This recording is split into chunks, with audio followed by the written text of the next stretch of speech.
હર હર મહાદેવ, હર જય માતાજી. આજે આપણે આવી ગયા છીએ ઉત્તરાયણની પૂર્વ તૈયારીઓ, એટલે કે ઉત્તરાયણ પહેલાંની જે તૈયારીઓ ચાલી રહી છે એ બધી બતાવવા અમે જઈ રહ્યા છીએ. જુઓ, અત્યારે પતંગની સિઝન આવી ગઈ છે, તો જો પતંગો કેટલી બધી વેચાઈ રહી છે. તલને ચીકીના લાડુ, બિસ્કીટ, ચોકલેટો એ બધું પણ વેચાઈ રહ્યું છે. તમે જોઈ શકો છો, બધે સ્ટોલ નવા પડી ગયા છે. ઉત્તરાયણ હવે કાલ જ આવવાની છે, તો ઉત્તરાયણની આ બધી તૈયારીઓ ચાલી રહી છે. મિત્રો તમે જોઈ શકો છો, જો બધી જ બાજુ મીઠાઈના બી બોક્સ આવી ગયા છે. ચીકીના, તલના લાડુ, મમરાના લાડુ એ બધું વેચાઈ રહ્યું છે.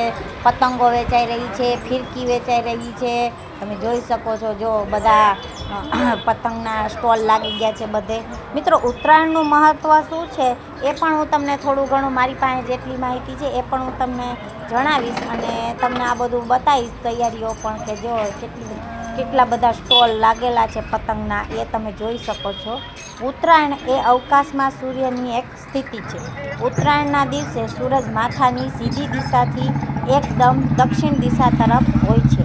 ઉત્તરાયણનો શાબ્દિક અર્થ છે ઉત્તરમાં ગમન, એટલે કે દિવસમાં સૂર્ય એકદમ માથા ઉપર હોય ત્યારની સ્થિતિમાં દરરોજ સૂર્ય ઉત્તર દિશા તરફ નમતો દેખાશે. ઉત્તરાયણના સમયે સૂર્ય પૃથ્વી આજુબાજુની પોતાની પરિભ્રમણની દિશામાં પરિવર્તન કરી થોડો ઉત્તર દિશા તરફ ખસતો જાય છે. આમ સૂર્ય ઉત્તર તરફ ખસવાનું ચાલુ કરે તે દિવસને ઉત્તરાયણ તરીકે ઓળખવામાં આવે છે. ઉત્તરાયણનો પ્રારંભ 21 થી 22 ડિસેમ્બરથી થાય છે. ઉત્તરાયણના દિવસે વર્ષની સૌથી લાંબી રાત ભારતમાં 1 કલાક 13 ને 12 કલાકની અને દિવસ 10.48 કલાકનો હોય છે. જ્યારે 21 જૂને દક્ષિણયાનના દિવસે આનાથી વિપરીત વર્ષમાં 2 દિવસ, એટલે કે 21 ડિસેમ્બરે સૌથી લાંબી રાત અને 21 જૂને સૌથી લાંબો દિવસ હોય છે.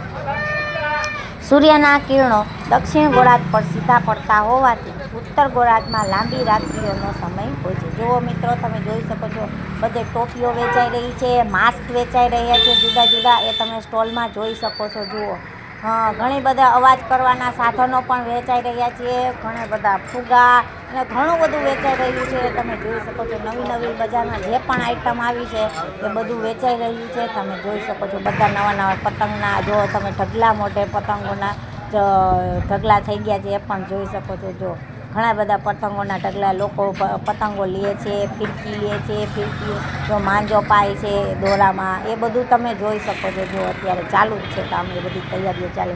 મિત્રો, ઉત્તરાયણ આવી રહી છે એટલે લોકો પતંગોમાં ખૂબ જ મન મોહીને પતંગો લે છે, તલના લાડુ લે છે, મમરાના લાડુ લે છે, એ બધું લીધે રાખે છે અને મજા કરવાના છે. મિત્રો, ઉત્તરાયણમાં સૌથી વધુ મજા જ કરવાની હોય છે.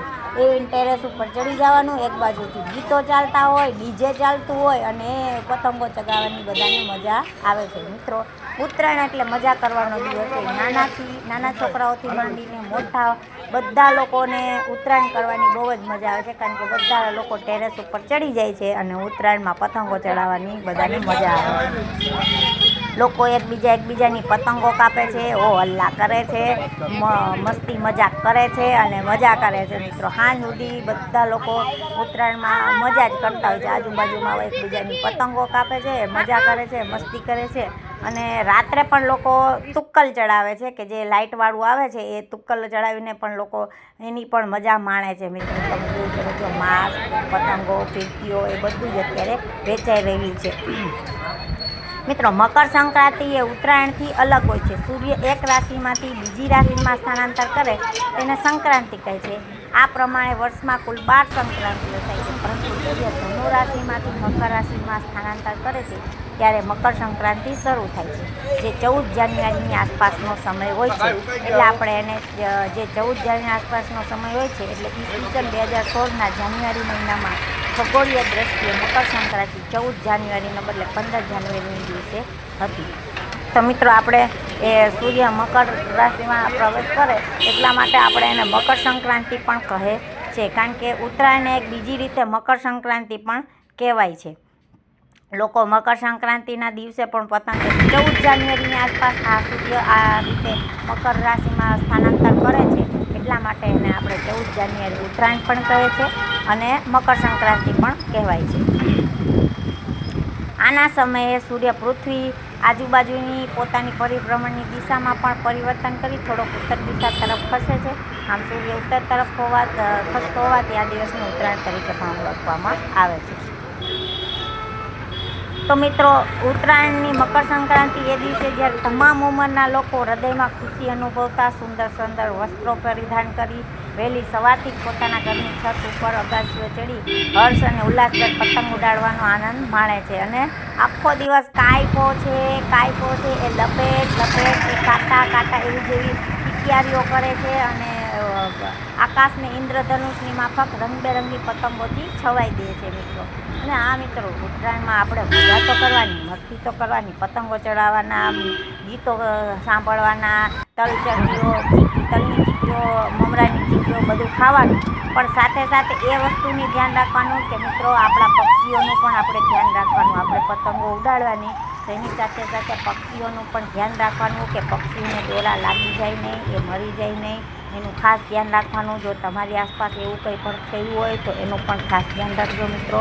પક્ષીઓ આપણા માટે ઘણું કરે છે અને આપણે પક્ષીઓનું ધ્યાન રાખવું, કારણ કે પ્રાણીઓ એ બિચારા મૂંગા પક્ષીઓ છે, એમને કંઈ વાચા તો છે નહીં. તો આપણે એનું ખાસ ધ્યાન રાખીને પતંગો ચગાવી કે જેથી આપણે ચાઇનાનો જે દોરો આવે છે બહુ જ ખરાબ, એ દોરો ન વાપરવો અને સાદો દોરો વાપરવો, જેથી કરીને પક્ષીઓને કોઈ પણ જાતનું નુકસાન ના થાય, એમના ગળા ન કપાય અને એ લોકો જીવિત રહે મિત્રો. તો એ રીતની પતંગો લેવાની, એ રીતના દોરા લેવાના, જેથી કરીને પક્ષીઓને કોઈ પણ જાતનું નુકસાન ના થાય.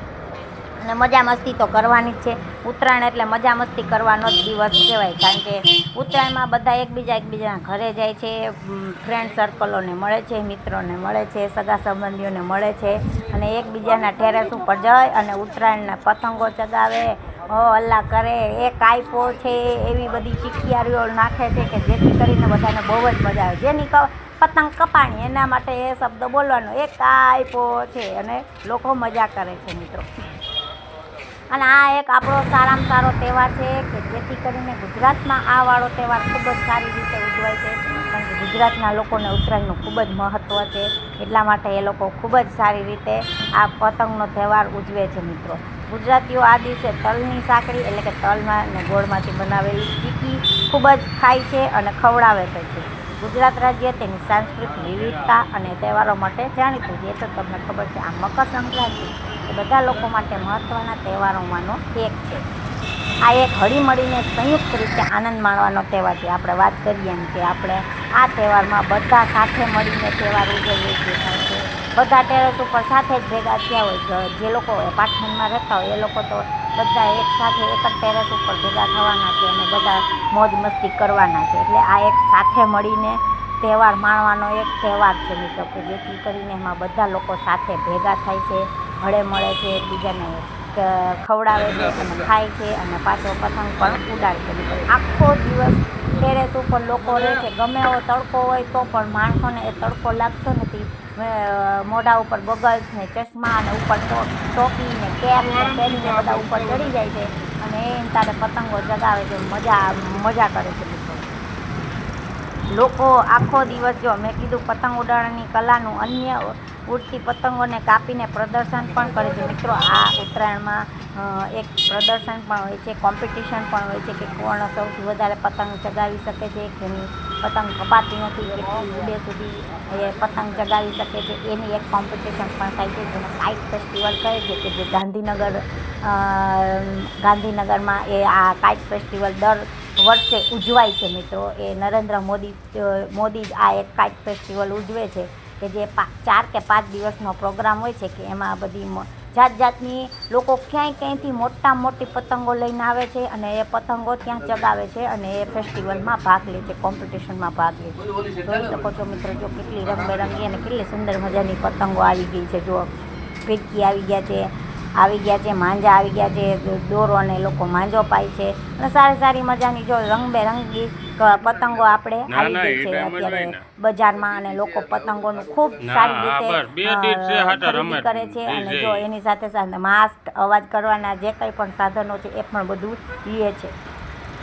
ચારે બાજુ બધી જ જગ્યાએ અત્યારે સ્ટોલ નખાઈ ગયા છે પતંગોના, અને લોકો પતંગોની સારી એવી ખરીદી પણ કરજે મિત્રો. પતંગો લેવાની એ બધાને ખૂબ જ મજા આવે અને પતંગ ચગાવવાની પણ બધાને બહુ જ મજા આવે. એટલે ઉત્તરાયણનો તહેવાર બધાને બહુ જ ગમે છે, કારણ કે એમાં બધાને મસ્તી મજાક જ કરવાના હોય છે અને પતંગ એમાં નાના છોકરાઓને તો બહુ જ મજા આવે પતંગ ચગાવવાની. એટલે એમના માટેનો તો આ ફેવરેટ ફેસ્ટિવલ છે. તો મિત્રો આવા જ અમારા વિડીયો જોવા માટે અમારી ચેનલને લાઈક, શેર અને સબસ્ક્રાઈબ કરી દે.